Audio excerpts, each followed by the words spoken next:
Right by Them, a Magnus Archives fanfiction, written by Esperosis and read by Ibis Podfic. Chapter 9. What the worms? John hesitated outside the door to Georgie's flat. He hadn't been here since he had tried to beg for her and Melanie's help in saving Martin, and they had told him to leave. Even before that, he hadn't seen her until he needed a place to stay after Elias had framed him for murder. Now he was here for a completely mundane reason. It was slightly disconcerting, in a good way. He wasn't going to ruin their relationship again, he swore to himself. This wasn't going to be like last time. Last time he was lost, confused, in way over his head. This time he knew exactly what he was doing and what he was in for. He could separate it, keep Georgie away from all the awful things that were going to happen. Here, in Georgie's flat, he was Jonathan Sims, and that was all he was. He took a deep breath and knocked. He heard some noises from the other side of the door, footsteps and a meow before there was a scratching at the door.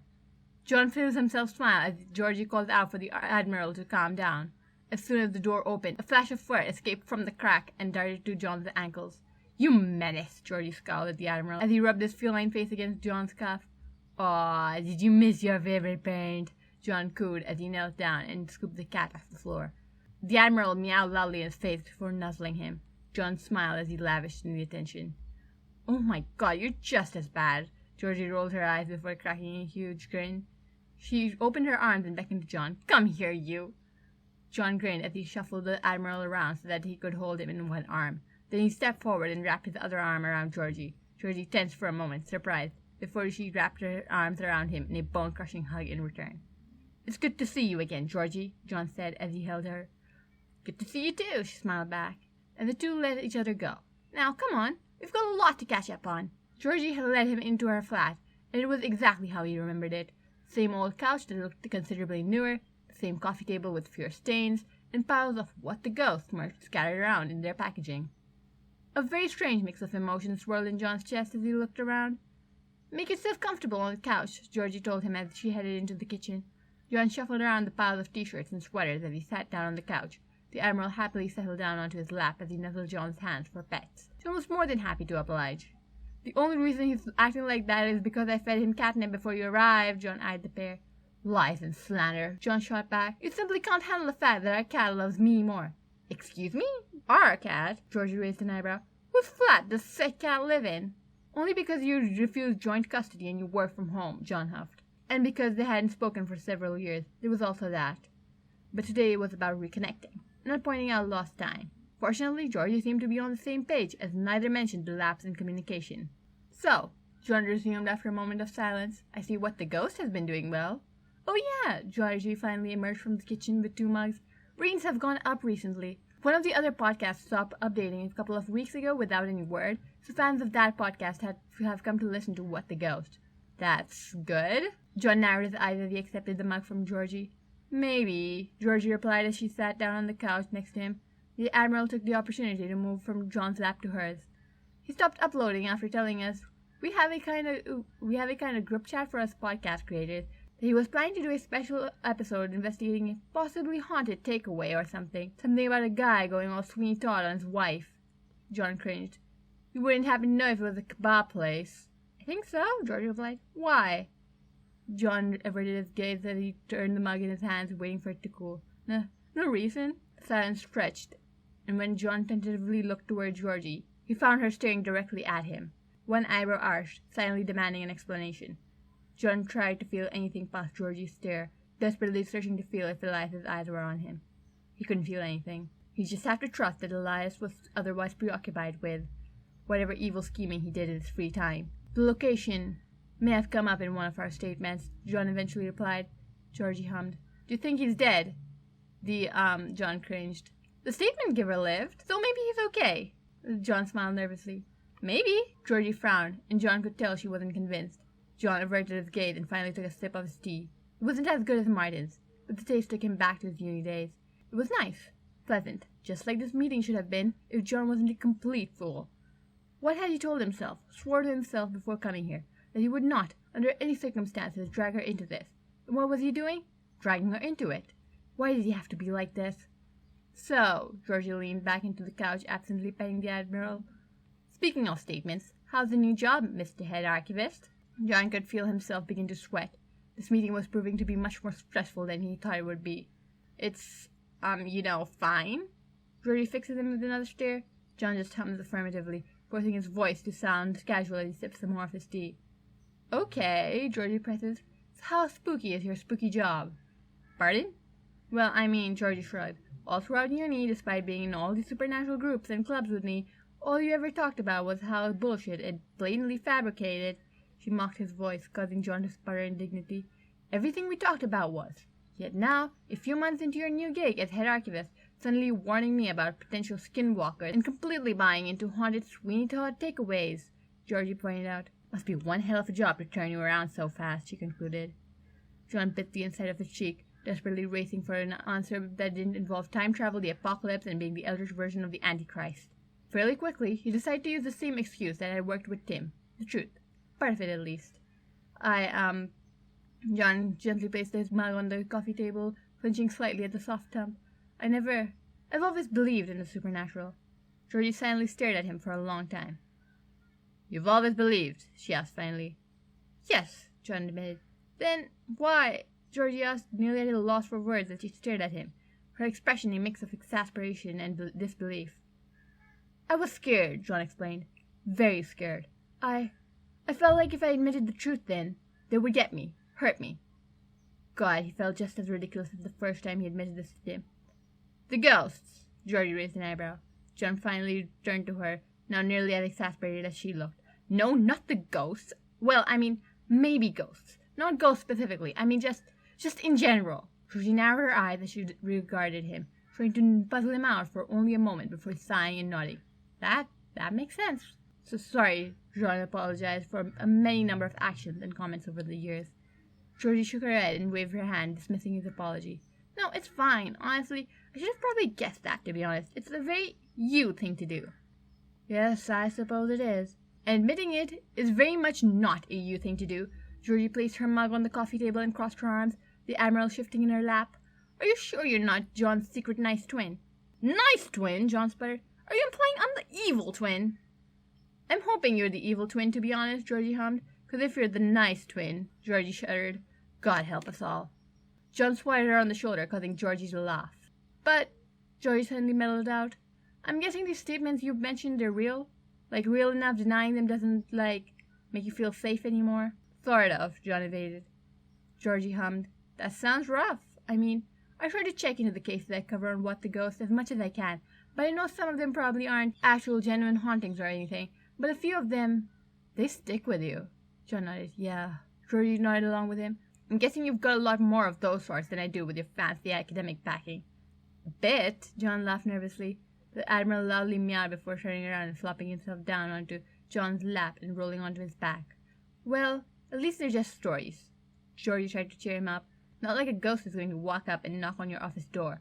John hummed in agreement, his voice tight as he thought back to the countless worms awaiting him back at his office, the hand idly petting the Admiral's stomach. The apartment fell into silence once more, and John could feel dread gnaw into his heart as he tentatively looked at Georgie. She was staring at him again. Georgie, John begged, please, mercy. Georgie scooped up the Admiral in an instant, much to the kitty's chagrin, and held him away from John. No. Georgie! John cried as he reached towards the Admiral. No! Tell me what's going on, or no more lap kitty, Georgie huffed as he batted away John's hand. John wanted to tear his hair out, or cry, or throw himself out of the window. Or all three. Probably all three. All right, fine, just give me the Admiral, John caved. Georgie, who looked much too pleased with herself, deposited the Admiral back on John's lap. John immediately scooped the cat into his arms and rubbed his face into the feline soft fur. You are a menace, Georgie Barker, he admonished her. Hush now, Georgie grinned. Less complaining, more telling me about the ghosts at your work. John sighed. Worms. Worm? They're worms. Georgie looked at him blankly for a moment before her face contorted in confusion. There are scary worms at your work. It doesn't, John sighed. It doesn't sound all that bad, but trust me when I say these are very evil worms.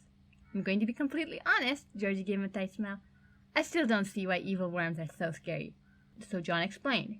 Georgie understood. Jesus, she breathed. Yeah.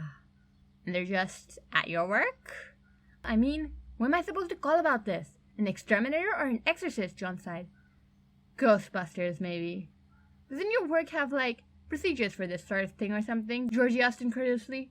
I mean, it's not like they don't know about the supernatural. They must have some idea of what to do when something like this happens. Yeah, die. I brought it up with Elias, but John laughed bitterly. He just chalked it up to exhaustion and reading too many statements. Well, fuck him, Georgie scowled. This is serious, John. I'm well aware, Jordan agreed. And you think this Jane Prentice lady is lurking around the Institute? John knew she was. I think it's a very real possibility. And you brought that up with your boss, and he's just not doing anything about it, Georgie laughed angrily. He said he'd warn security to be more alert. Oh, fat lot of good that's going to do against an evil worm hive woman, Georgie growled. John just shrugged. There wasn't much else to be done. Until he got the information from Michael that CO2 was effective against the worms, all he could do was hope for the best so as not to raise Eliza's suspicions. Speaking of which, he needed to get ahead of that little issue as well. Georgie grated her teeth. That's awful, like proper awful. You could die, John, or get eaten by worms. I rather think getting eaten by worms is dying, Georgie. John raised an eyebrow at her as he pet the Admiral. I'm serious, John. Georgie stared at him, and John felt himself stiffen. I know this sounds rash, but I really hope you should quit. Get the hell out there before you get seriously hurt. And there was the issue that led to the end of the relationship last time. Georgie had told him, argued with him, begged him to quit last time, and he hadn't. He couldn't. But he had no idea the words to say that would explain to Georgie, mostly because he didn't know why he stayed himself. He told himself it was curiosity, and maybe it was a little, but he also knew that it was just the web Elias had trapped them all in, twisting his mind into thinking he wanted to say so he wouldn't get suspicious. He couldn't quit. He knew that now. He couldn't quit because he and his friends were literally cursed, and unless Elias fired him, which he wouldn't, they were trapped in this Lovecraftian hellhole. And he couldn't even tell her that because he wasn't supposed to know that yet. He didn't want to lose Georgie yet. He knew he had to eventually, once he took that final step into monsterhood. She'd leave him, unable to stomach what he had become. But still, he just wanted to be her friend for a little longer before she left him again.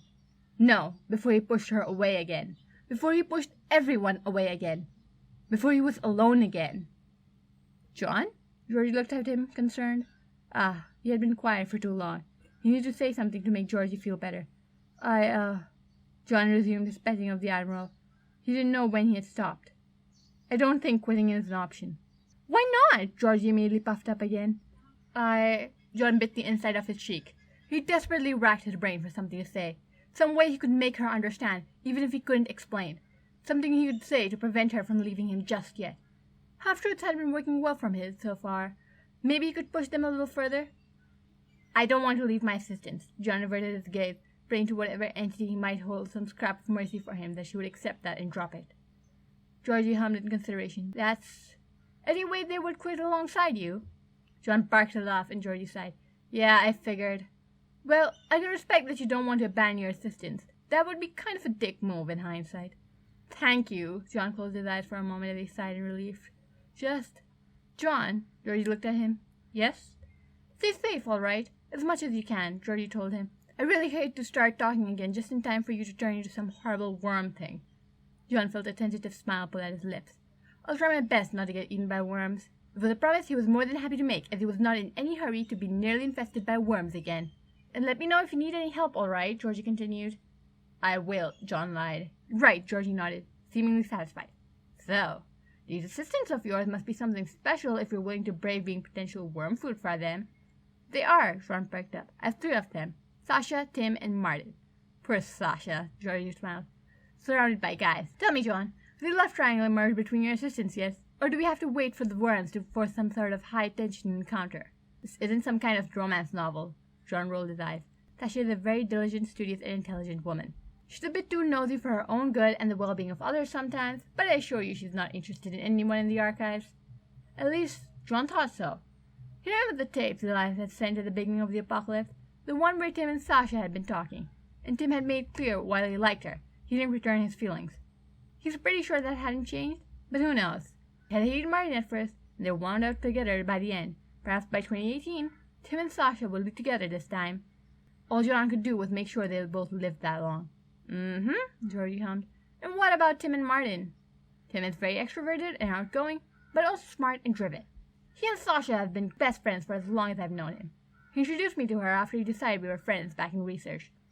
He decided you were friends, Georgie raised an eyebrow. After I started working in research, Tim just sort of waltzed up to my desk and let me know the head of research had signed us to work together on a statement. And then he Never really left me alone after that. John rubbed the back of his neck, which the Admiral didn't like, as his neck wasn't the Admiral.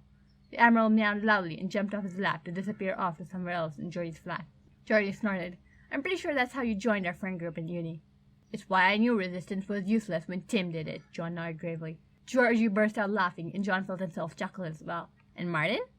John felt his grin widen as images of Martin appeared in his mind. Martin is wonderful. Wonderful? Georgie raised an eyebrow. Yes, John sighed dreamily. He's lovely. He makes excellent tea, is very conscientious of those around him, and always tries to make everyone's day. He's not very good at his work, but he tries the best he can, given his education, and he improves every day. His smile is radiant, and he... John cut himself off in confusion as he realized Georgie was desperately stifling her laughter next to him. John frowned, confused. Did I say something funny? Georgie burst out laughing as John sparred indignantly. What? Oh my God, you're so in love with him, Georgie cackled. John blushed. I guess a little? Okay, that's it. Georgie grabbed John by the shoulders and looked him dead in the face as he tried to control her laughter. Who are you, and what have you done with Jonathan Sims?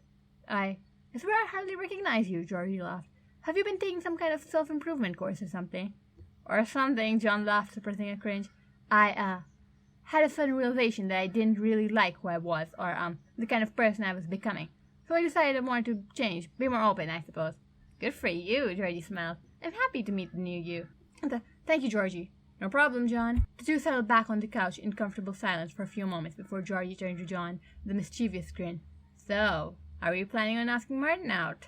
Georgie had grown into his hands and debated the pros and cons of sprinting out of her flat and never returning again. So, John started, shuffling from foot to foot. He felt a bit ridiculous as his assistant stared at him. What with the worms and all, I just felt it was a bit necessary to revisit our safety procedures when following up on statements.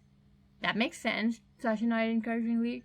Some of these creatures, as we know, they can look a lot like people. So when following up with potential leads, I just ask you to make sure to pay close attention to any oddities.